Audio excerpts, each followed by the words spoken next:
Welcome back, boys and girls. It is week 15 of the college football season, week 15 of the Carla and Crappy show. I am Crappy. I'm in Pittsburgh. That is Carla. She's down in Nashville. Hi, Carla. Hi. It's cold here too, so. It actually, yeah. I've been wearing jackets and socks and stuff. So yeah, I'm finally coming to grips with the fact that is an actual thing, even though I don't have to leave the house very often.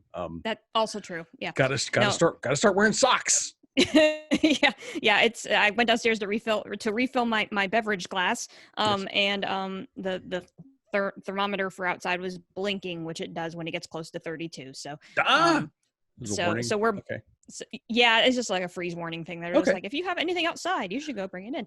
Okay. It's getting kind of chilly, although it's going to be like 65 on Thursday. So I can't complain too much. I don't need to hear that. It's nice that you get warnings like that. I have a warning. For a couple different times this season, I've circumstances have made it necessary for me to record a quick extra intro thing, just like a disclaimer. A game that we talked about is no longer happening, and we're really sorry, and it's 2020, and blah blah blah blah blah. I think before we get too far into this week, I think we should just start this show with a disclaimer. I think. Because I mean, we've been planning at least two games that we were going to talk about this weekend have already been called off, and that was before we even taped. So I think a disclaimer for this week could sound it could be something it's something like this. Boys and girls, it is 2020. We've all learned to have a certain amount of flexibility.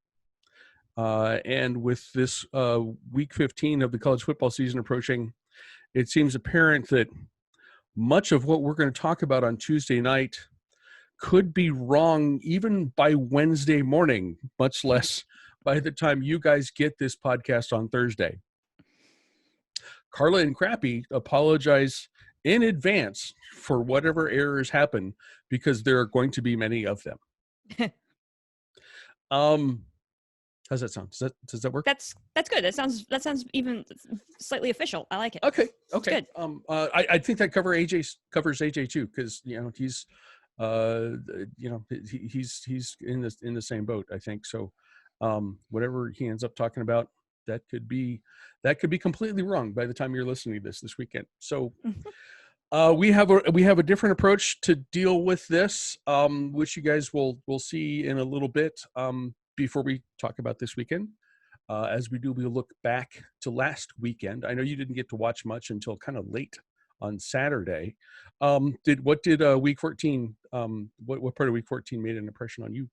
Yeah, this is disclaimer for me as well. Happy finals week. So things are a little crazy down here. So I have not had much. I did not watch nearly as much football as I had hoped on Saturday, because I had a whole bunch of papers to grade.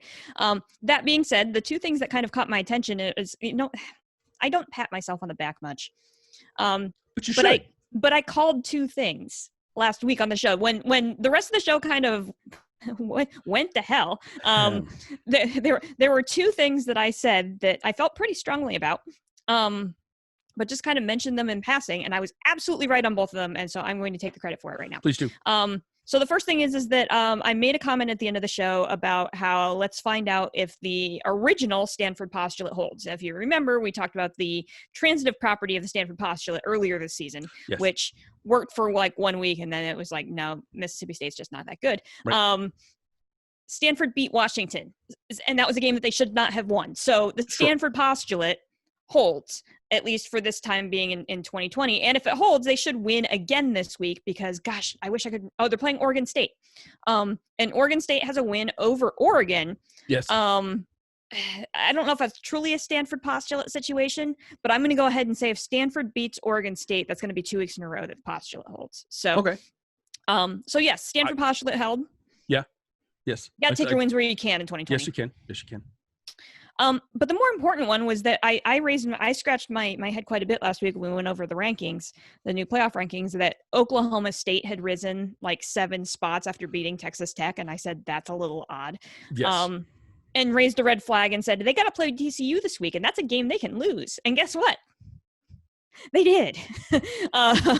Horny toads strike again. I don't know what it is about TCU and Oklahoma State. Like, TCU has Oklahoma State's number. Like, that's been a thing for a while now. And it held again this weekend. And so Oklahoma State enjoyed this, short-lived stint in the top 20, dropping all the way back down to number 22 this week, which is probably where they should have stayed. That's too bad. To begin with. Okay. So I got 2 things right, and I didn't even see them happen. Okay. You absolutely should get credit for both of those. I will take credit for one thing, and that is Coastal absolutely had a home field advantage Yes. in the BYU game last weekend. That I loved everything about that game. It was game day was there. There managed to be energy in spite of the fact that you can't have the big crowds of people that you usually would in normal years. They had a good number of people in the stands. I wish that it wasn't so cringy looking at the numbers of people in the stands who didn't have masks on, but that whole thing. I mean, the energy in on that campus and in that stadium was palpable, and it made that game a lot of fun. That game was also a lot of fun because it was a great game. Yeah. And Coastal clearly felt disrespected. The stuff about them going after BYU's quarterback for that after the interception right at the end of the first half. That's kind of outside the bounds of what college football should be, but you get it, right? You get why those guys feel like they needed to do that. It just had this whole thing of and AJ mentioned this in his segment last week. Do a random Big Ten ACC challenge like I was just watching on TV earlier tonight for football, and stick them in a bye week in the middle of the game, or leave rooms for pickup games. Which is something that might be very real for me coming up next weekend. I'm not sure. So AJ is dead on about that. That the whole energy of that game and the fact that it came together so quickly, that made that an awesome experience, and I'm glad I got to watch it. Glad it got played. Easily one of the best games of the year. Well, and it's interesting. Yes. I would say before we go to AJ, one of the things I thought was really interesting, because I didn't get to see that game, unfortunately, but as I was watching some stuff at night, and I saw a couple of halftime shows, the number of people who analysts, even not just like random fans, like these are television analysts who are saying that the committee should give very serious thought to Coastal, even possibly higher than Cincinnati, because if you put their schedules side by each, you can argue that Coastal has a stronger strength of schedule at this point.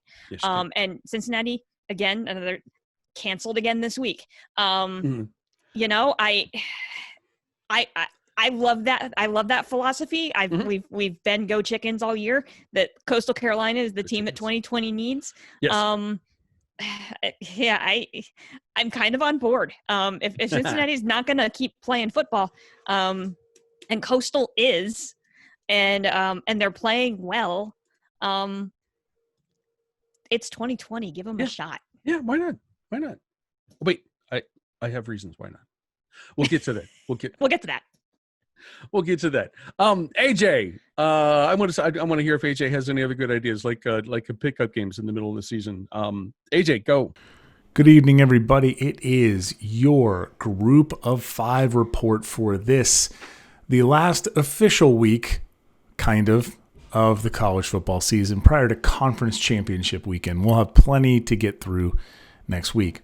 We're going to start on Friday night with not so much a Group of 5 game, but a game that is near and dear to my heart. At 7 p.m. on ESPN, we have Arizona State traveling just a bit over to Arizona for the Territorial Cup. Both teams have yet to win this year. This is the last game of the season for both of these teams. Arizona State 0-2. Arizona is 0-4. Neither of these teams are very good, really, at all. However, this is an incredibly fun rivalry. Arizona State people don't really like Arizona people. Arizona people don't like Arizona State people. Arizona State's favored by 11.5, and everyone that I've seen who is an Arizona State fan has laughed at that line and said, give me the 11, let me get Arizona plus 11.5. This game will end in a very, very dumb manner, like 13-9, or maybe Kevin Sumlin and Herm Edwards can put together like an 11-5 masterpiece. This game's going to be bad, but you should watch it anyways because it's a rivalry game. At 10 p.m., though, this might be low-key the G5 game of the week on CBSSN. That is the CBS Sports Network of Champions. Nevada, 6-1, going to San Jose State, except they're playing this in Las Vegas at the OG Sam Boyd Stadium. Hey, San Jose State's still 5-0. Nevada is 6-1. These are two very, very good teams. Nevada's only loss is to Hawaii on the Big Island. That gives them more power, I'm pretty sure. Both teams are very good. This should actually be a very good game. It kicks off at 10 p.m., so you know it's going to be good. It's after dark. Mountain West after dark on a Friday night. Let's go. Moving into Saturday, probably the best MAC game of the week, Western Michigan at Ball State. Ball State favored by 2.5, over under 68.5. Both teams have looked strong this year. Western Michigan's only loss was last week to Eastern Michigan, which that's just Weibel week. And Ball State's only loss was the first game of the season, down a touchdown to Miami of Ohio. So there's been a lot of capability here. Neither team plays defense all that well. It's just one of those things that they don't do. I mean, why would you? Both teams are allowing over 400 yards of total offense, both letting a ton of passing yards go. And both teams have fairly prolific offenses, so they should be pointsy and dumb. Just the way I like my MAC games. Let's move a little bit forward ahead in the week, or in the weekend. Let's go see our good friends at Memphis. Memphis, what happened? You needed to beat Tulane. You didn't. Tulsa's game got canceled because they were like, hey, we don't need to do this. So, dang, Memphis, you had it. You let it slip. Tulane came out and beat them. Pretty good, actually. Memphis and Houston in Memphis. Houston's favored by 5, over under 62.5. It's pointsy as all get out. I don't foresee this game being terribly strong. Memphis is giving up 450 yards a game on defense. Their points per game is 31.8. Their points allowed is 30. Houston's points per game, 33.2. Points allowed, 33. So, yeah, both teams put up points. Both teams give up a ton of points. Again, dumb and pointsy, like I like my American games. Let's keep going down the list. Probably the best G5 game on Saturday, 6 p.m. ESPN3, because God forbid we put this on a regular channel. We really needed to put ESPN really needed to show LSU Florida in that bloodbath and not Appalachian State going to Statesboro to play Georgia Southern. Georgia Southern had, and both of these teams had pretty promising years to start. Georgia Southern started the year. They took a loss to a very, very good Louisiana team by 2. They beat the break. They struggled with ULM. Then they beat UMass. Then they lost, like everybody else does, to the Coastal Carolina Chanticleers. And they just have had like a really up and down year. They just haven't really gotten it together. And it's really sad because I think Georgia Southern is actually a very, very good team. They just have not put together a very good season. App State, again, they're the perennial favorites in the Sun Belt. They took the early loss to Marshall in what was a like early G5 game of the year. And then they proceeded to run through the rest of their schedule and everything was great. Then they played Coastal and lost by almost 2 touchdowns. Came back to beat Troy and then lost to Louisiana last week. I mean, App State's had a pretty good year, but they lost to the very, very best G5 teams. So I expect them to take out a little bit of that frustration on Georgia Southern. And then finally, we'll take it all the way to 10 p.m. San Diego State at BYU. Cougs, you should be deeply applauded for everything that you did for football on Saturday. Taking a game anytime, any place, anywhere.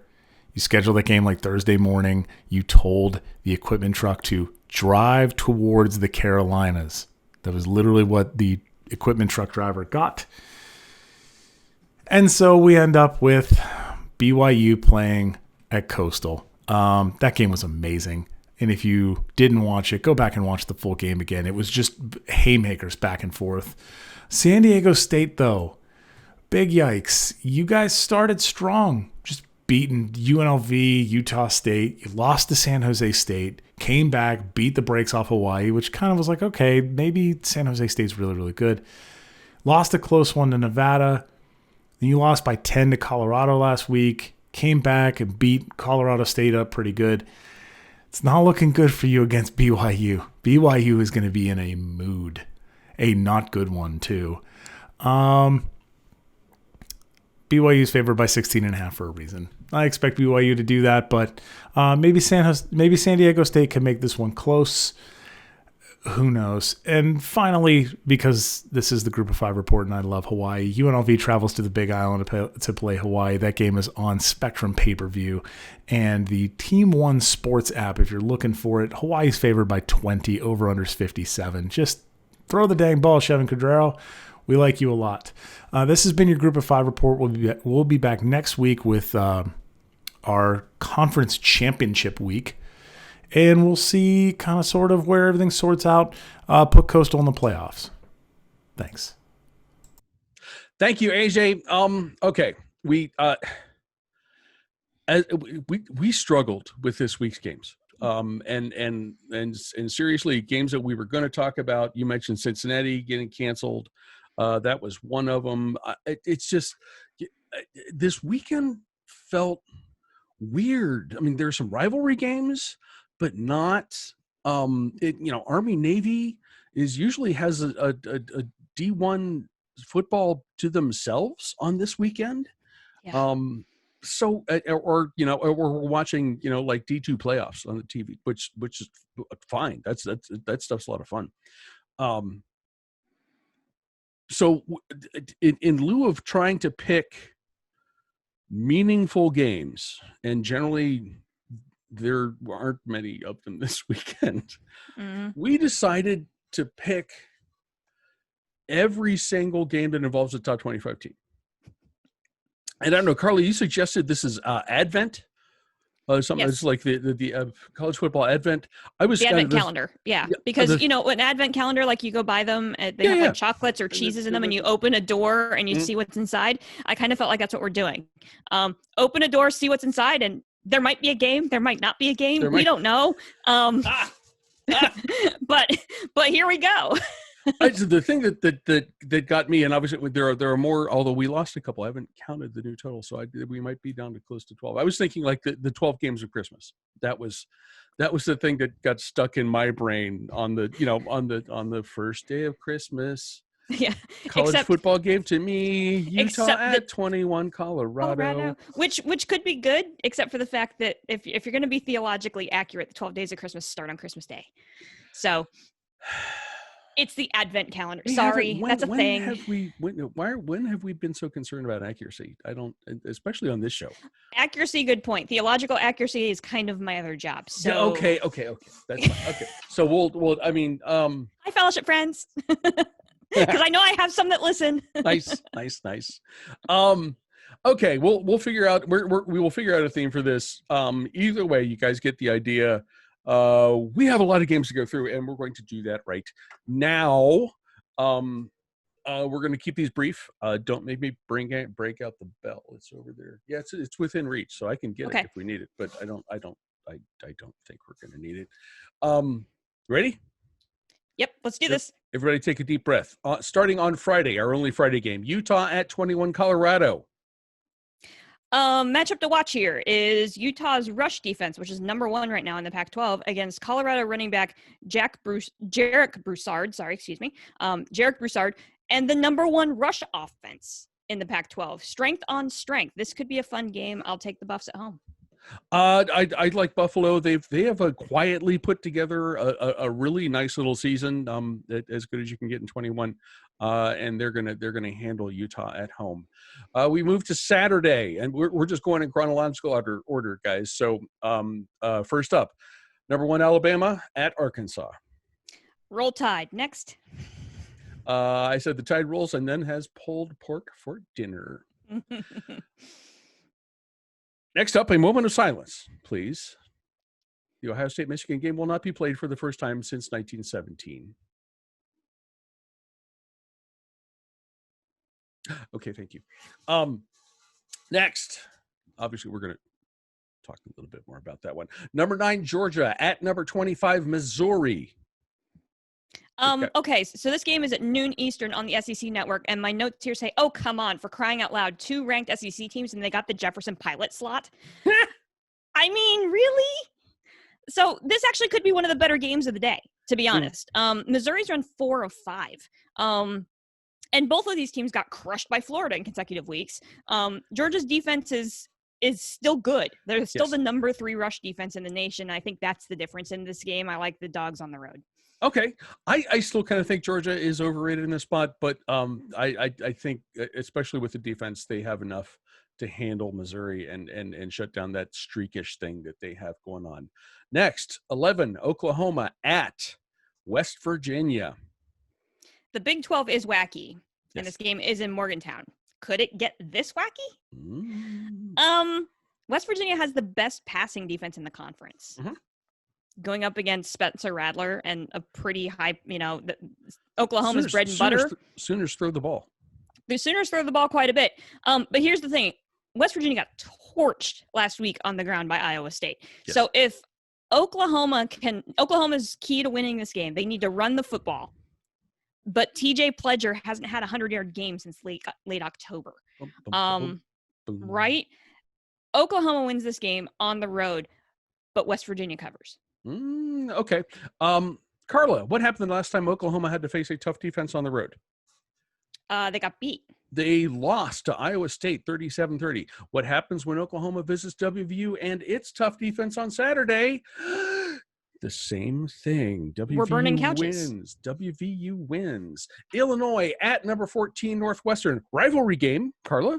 Yes, but the Illinois defense is just not good, especially by Big Ten standards. So Northwestern's got its ticket punched to Indianapolis. Go enjoy this one, Wildcats.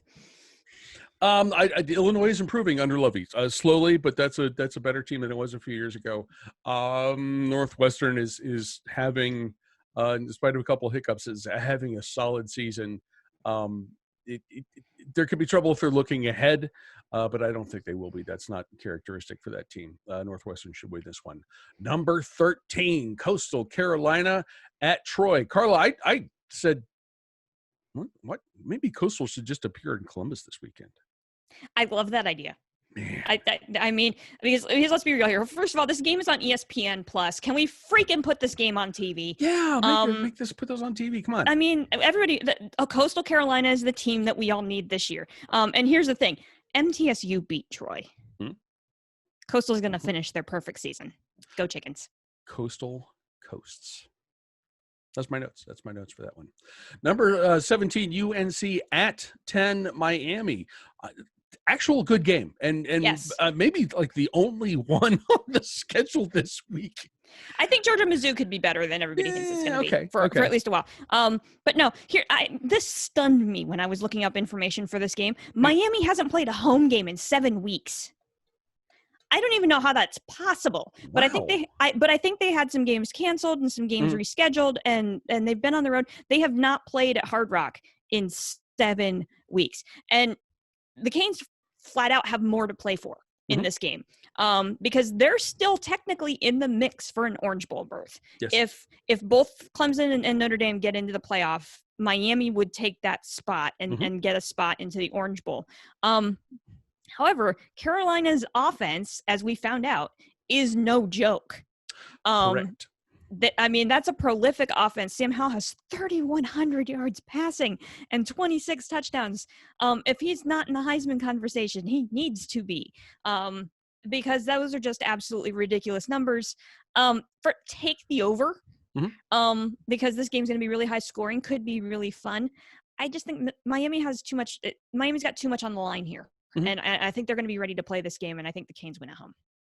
I think the talent level, in spite of the prolific offense in Chapel Hill, the talent level at Miami is just a bit better. That plus being at home, this is a win for Miami. Asterisks for this game. Well, and we'll get to that. I keep saying this.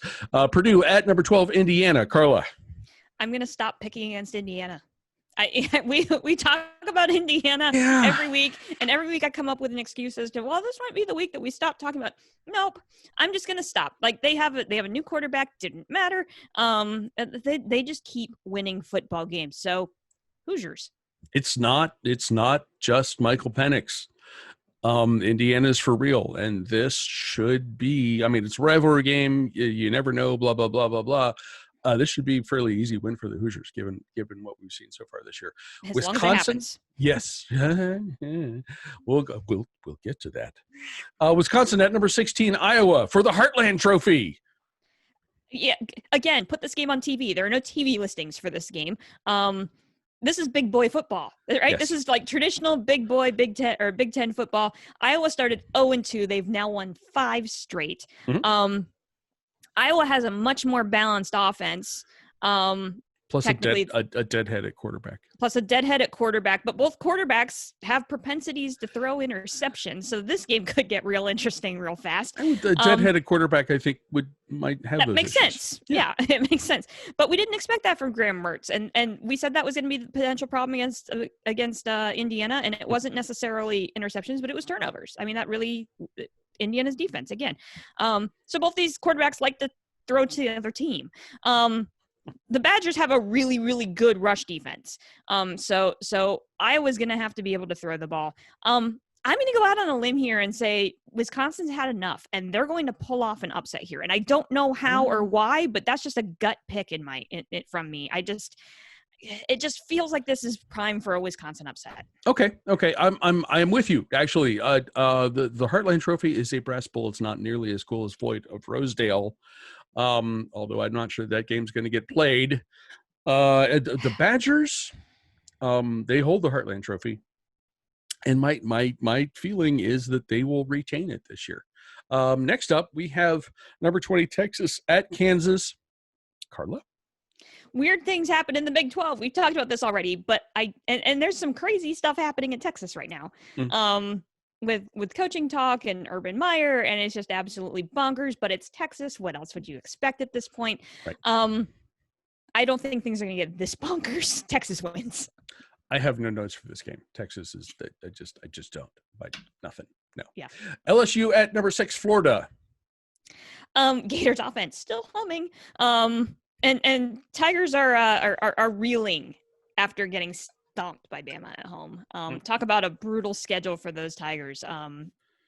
Alabama at home and then on the road at the Swamp. Gators win this one.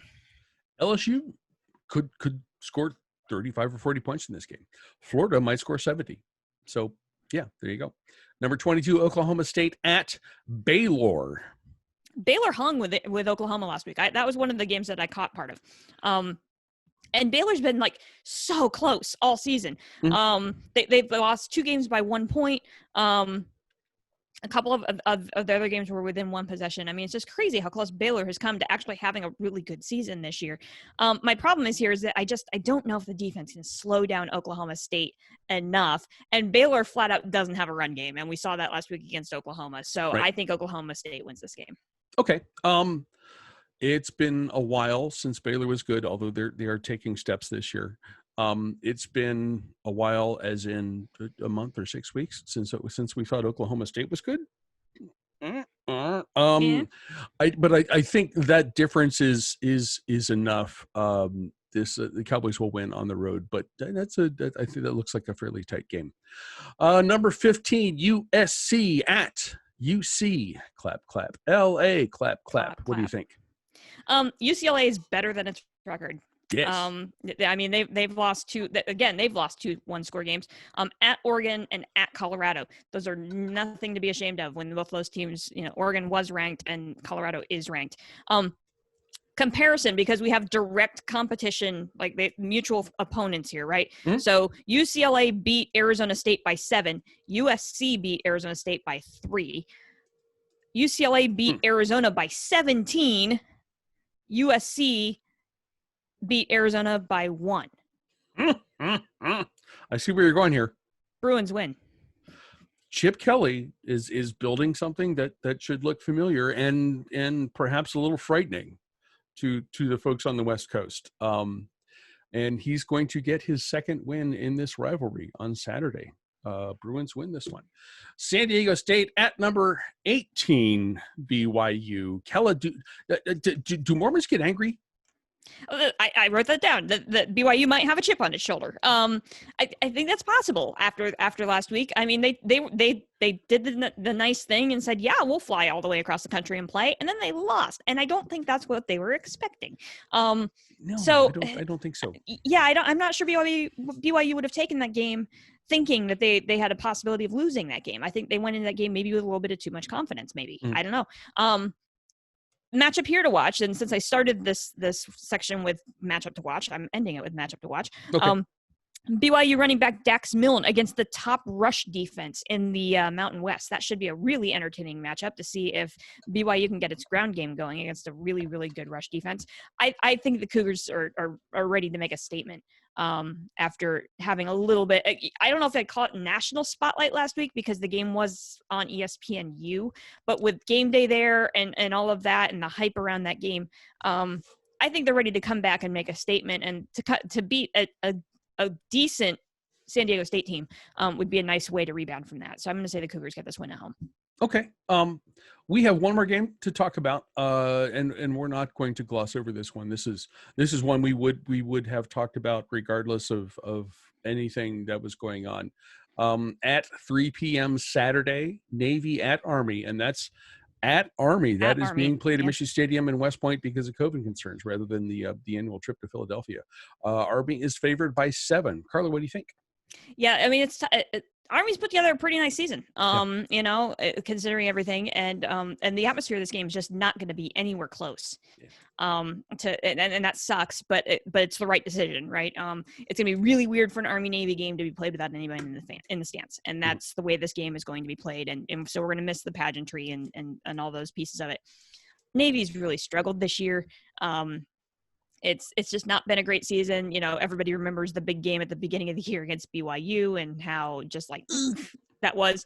And we all just kind of forgot about Navy, but Navy hasn't. And we also remember that the Army BYU game got canceled, which is probably fortunate for Army.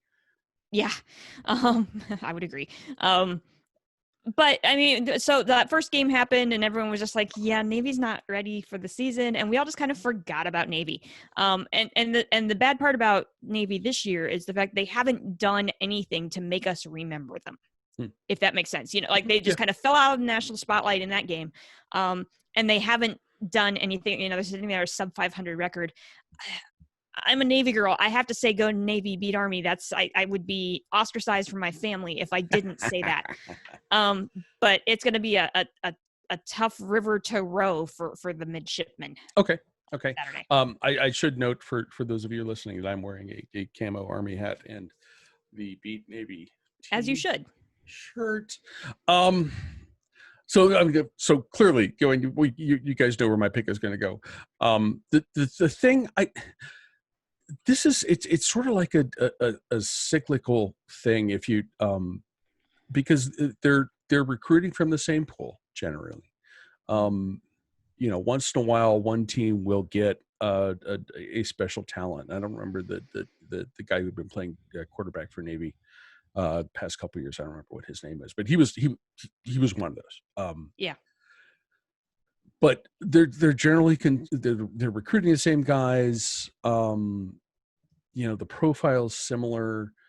but so sometimes it just kind of comes down to the cyclical nature of experience. Which team has it and which team does not.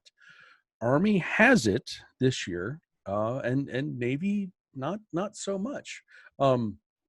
I will give Navy credit for playing a tougher schedule. That comes from being in a conference. You certainly can't compare like Mercer and the Citadel, who are two Army opponents this year. And Army's an independent, so they've had to cobble together whatever they can get. Versus like Memphis and SMU. That the Navy clearly has the upper hand there. Even with that, though, I think this is a better Army team. I referenced this before. A rivalry game like this, you never say never. Right. But the experience that Army has this year should translate to a win. And the name you were looking for was Malcolm Perry. Yes, thank you. And Navy just has not found an offensive identity this season without him. That's just the point blank of the matter. So it'll be an interesting game on Saturday. Go Navy, beat Army. Army beat Navy.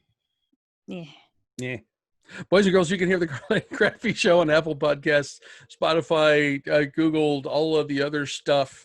You can watch us on YouTube and on the show's Facebook page. If you like us, please subscribe, rate, and review. If you don't, mind your own damn business. Be sure to come back next week when we will not only see how wrong we were, but we'll see how many of these games actually got played. Carla, do you have? I have final thoughts, but I'm gonna give you first crack. Do you have any final thoughts? I have two quick final thoughts, Okay. which is remarkable considering how many games we just covered in that brief amount of time. What's left? I know, right? But a really important game, because we talked a little bit about some trophy games, and we forgot, and we did not mention the best trophy of all, which is being awarded this weekend to the winner of Michigan State at Penn State. That is the glorious Land Grant Trophy. Thank God 2020 is going to give us Land Grant. Again, and we say this every year. If you have not seen a picture of the Land Grant Trophy, go Google it. I'm dropping one in the video, so there's a reason why you have to watch. Okay, yeah. Flip us over on YouTube and go check this out. It is the most glorious trophy in all of college football. It looks like you got it at your grandmother's yard sale. It's fabulous. The Sparty defense is just really not that good this year. And so I'm optimistic. I'm going to say a very hearty we are, and Penn State's going to get its third win of the season at home in Beaver Stadium over the Spartans and bring home the Land Grant Trophy. So that's my first thing. My second thing I have no we are's, but I agree with your pick for the record. Thank you. Yes. So you've been right more about Penn State this year than I have. So I appreciate that. My second thing, and I cannot believe I am saying this, it is Tuesday, December 8th. Yes. And I am going to look at you right now and say, welcome to the 2020 season, Incarnate Word.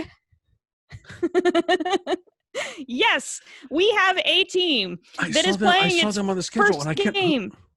Who are they playing? Yeah, they're playing Arkansas State. Yes. It's their only game on the schedule for the entire season. This is another one of those beautiful Southland Conference things. The Southland Conference's FCS opted not to play a season, but some teams picked up some random games with some Sun Belt opponents, and so we have one on December 12th.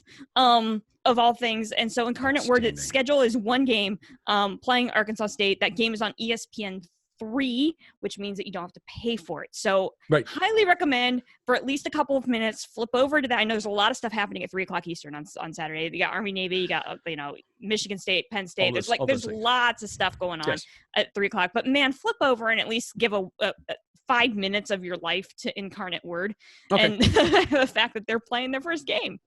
That's outstanding. That's outstanding. That's 2020. It is. So and 2020. It's perfect. It is perfect. That is 2020 just in a nutshell right there. This also is 2020 in a nutshell. My final things. First one, we hinted at this as we were doing a rundown. There is no Ohio State Michigan game this year.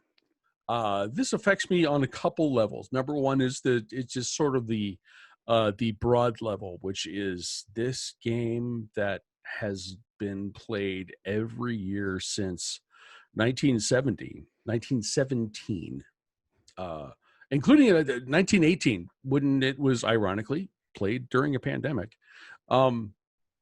That string has been uninterrupted. It's just it's that part is a bummer to me, that it doesn't get there's a break in this. Yeah. Rivalries like that make college football what it is. They make college football better than the NFL. And it's so to have that interrupted, again, and everybody's school has a rival, and everybody's school has rivalry games. This one is a pretty big deal. Urban always referred to it as the best rivalry in sport, all of sport. And that's, everyone has their opinions about whether or not that's the case, but it sucks that it won't get played. That's the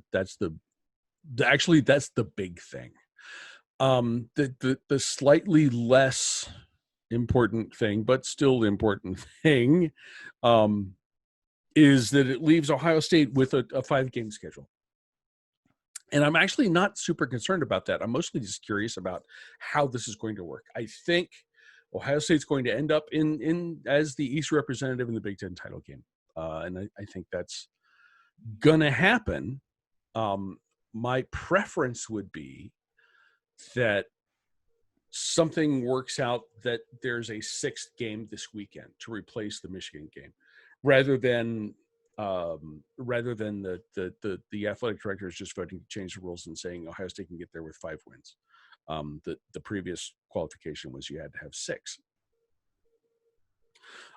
Although I think that's probably the most likely scenario. So a 6th game, it was looking like Purdue paused early this afternoon. So, okay, we could have rematch with Indiana. I'd be all for that. Yeah. Indiana just paused late today, so that's maybe not likely. Mm-hmm. Minnesota has paused, but they're like borderline. They could maybe play, but with a really depleted roster. So does maybe Ohio State steps in and plays Nebraska again? I'm not sure how enthusiastic the folks in Nebraska would be. There are machinations that Ohio State could be rearranged, and Ohio State would play Maryland, which is a game that was canceled earlier in the season. That would be cool. And I actually think at this point that would be my ideal. Actually, no, my ideal would be, and the Big Ten has already nixed the idea of going outside the conference, so this isn't happening. But my ideal would be, let's go play Cincinnati. Yeah. I mean, how cool would that be? But that's that. I think that is far-fetched. What do you see happening with this? Is it going to come down the athletic directors, or is there going to be an actual 6th game that Ohio State gets to play this weekend? It's Tuesday, and so we're getting late. These are wild ass guesses, guys. We have no idea. We have no idea. Theme of the year. I really wish that there would be an exception for Ohio State to play a team out of conference for this game, because I would. Playing Cincinnati seems really, really obvious to me. Yeah. And so I'm sure it seems to you too. There wouldn't have to be any travel really involved. I mean, there buses for Cincinnati, right? Yeah. Or Ohio State, however you wanted to work that out. I'd go down there and play them. Yeah. Okay. I mean, I think the 2 teams could probably figure that out. It would be a fairly safe proposition. And it would get Ohio State a 6th game. Now, yeah, it's out of conference, but it's against a top 10 opponent. Mm-hmm. Right. And I mean, if all bets are off this year, what the heck? I mean, what the heck? I would rather see Ohio State play a team like that. The 3 of us were talking over text about how cool it would be if we could figure out a way to get Ohio State to play Texas A&M this weekend, because Texas A&M had its game called off. And so that would be an interesting matchup, because then you would have, it would essentially almost function as a play-in game. That's a play-in. Yeah. Into the playoff. And I love that idea. I would love to see those two teams go at it. And, there's some options there that would be really, really intriguing. And I mean, for the love of God, if BYU and Coastal can figure this out, the Big Ten can figure this out. You hope. Right? One would hope. That's make Ohio State play somebody this weekend, even if it's out of conference, and play their way into the Big Ten title game. That would be my hope and my request, that get a win, get your 6th win, go play for a title. I would rather play this weekend to get there, instead of the athletic directors voting to change the rules to get Ohio State there. I suspect that's the most likely option, the latter. Although I wanted to mention this really quickly. Aiden, who is a friend, a 7-year-old friend of the show, asked by his mother. Aiden is probably I'm going to go ahead and say this, Carla. You're the 3rd biggest Penn State fan that I know. Aiden is the 2nd biggest Penn State fan I know, second only to his mother. When she asked him this morning about what would happen with the Ohio State-Michigan game, Aiden showed a clear understanding of the transitive properties of college football, because he said Ohio State beat Michigan, or Ohio State beat Penn State beat Michigan, therefore Ohio State's going to beat Michigan. He's ready for message boards. Let's go. He's ready for message boards. He's also setting himself up for a lifetime of disappointment. But that aside, I asked his mother on a text message what he thought after the game was canceled, and he said, "Well, Michigan quit. That should be a win for Ohio State." So as far as I'm concerned, Ohio State is now 6-0, and we're ready to go to the title game. Period. Aiden said so. Okay. There's some people in Indiana who might quibble with you about that. They might. But and that's what I hate about this whole situation is Indiana. Mm-hmm. Because they've put together dream season, and that's why I don't want the athletic directors to change the rules. I love your fandom. I love that, yes. No, the rules were 6 games. Stick to the rules. Yeah. I'm with you. I appreciate Aiden's sentiment, and I appreciate the fact that he listens. He watches every single show with his mom. Hi, Kelly. Hi, Kelly. We follow each other on Twitter too. It's all good. Yes, hi, Kelly. Yes, but I want to play. That's how it should be. And man, I was really hoping get to play Indiana again and just kind of put everything to rest. But so by the time you guys are listening to this, I am almost 100% sure that this question will be resolved. And the discussion we're having, however entertaining it is, will be academic. Which is appropriate because it's finals week. Because it's finals week and it's 2020 and it's just everything. We have no idea. My final thing. Hang on. I am taking off my Army camo hat for the benefit of the people who are listening and not watching, and placing a Columbus Crew hat on my head. Boo. Boo. Carla, the MLS Cup, the final, will be played in Mapfre Stadium, the first soccer-specific stadium in the United States, between the Columbus Crew and the Seattle Sounders. Who you got? I gotta pick. I gotta go Columbus, right? Because they knocked out my Nashville SC. So that's yes, that's the thing I just said. It's the only Nashville team that I have adopted is Nashville SC, because all the rest of my Pittsburgh fandoms directly conflict with any potential fandom here in Nashville. So, okay. I mean, I sometimes root for the Preds. Depends on who's on their roster at the time. Sure. Because Western Conference, Eastern Conference is fine. But Pens are my team. And we gave Columbus a run for their money. Hell yes, you did. And it was a damn good game. And Columbus did what they were supposed to do. Right. I mean, they just finally the conditioning and the overall status of the program came through in extra time and you won the game. And as soon as that first goal was scored, I was like, yeah, we're done. And that's exactly what happened.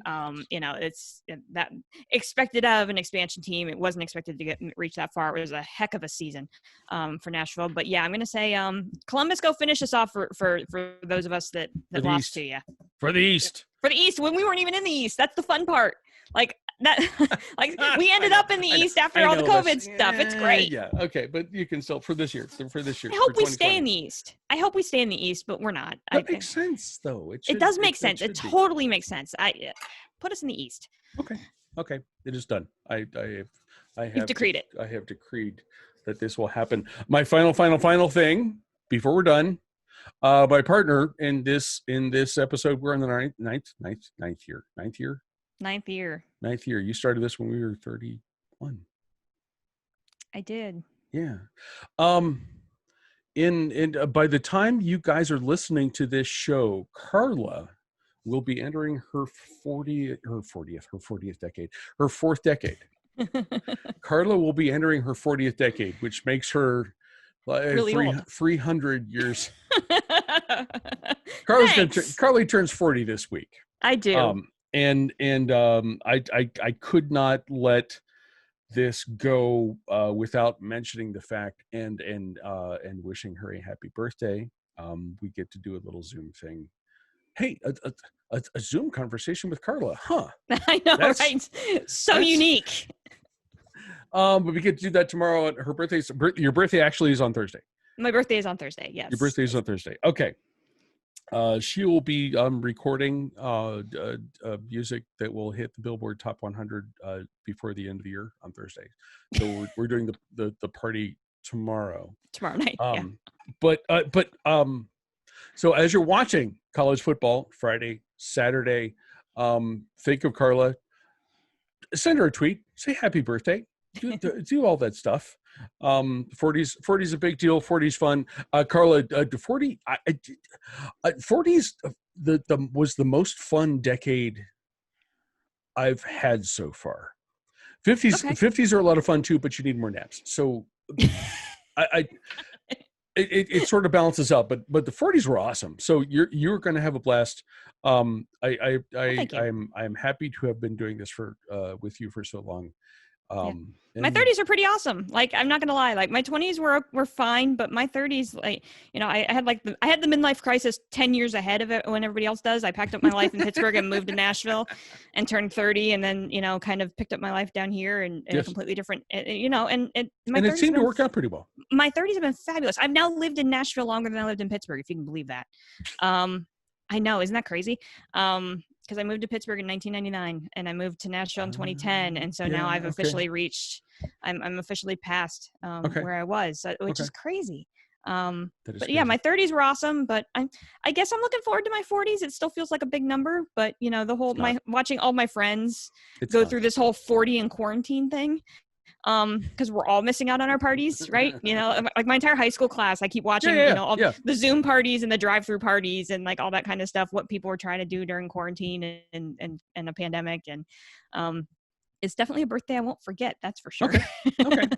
Thank you. Guys, I will reverse the order that I usually do this one, because I usually thank you last, but this time I'm going to thank you now. Thank you for watching us. Thank you for listening. Thank you for going through an entire, like every single football game that's going to be played this weekend. May or may not be played this weekend. May or may not be played. Yeah, none of them. I mean, we could end up with, end up watching Mercer and Citadel. If I don't that they're actually playing this weekend. But Carla, I will thank you and wish you a happy birthday. I will do that last. Cheers, everybody. Cheers. Please join us, Carla. I hope you join us next week. I hope so too. Now that you're, we can tape earlier if you're tired. Just let me know. Okay. I'll do that. Okay, I'll keep that in mind. Thank you. I'm an older woman now. Thank you for watching, everybody. We will talk to you again next week.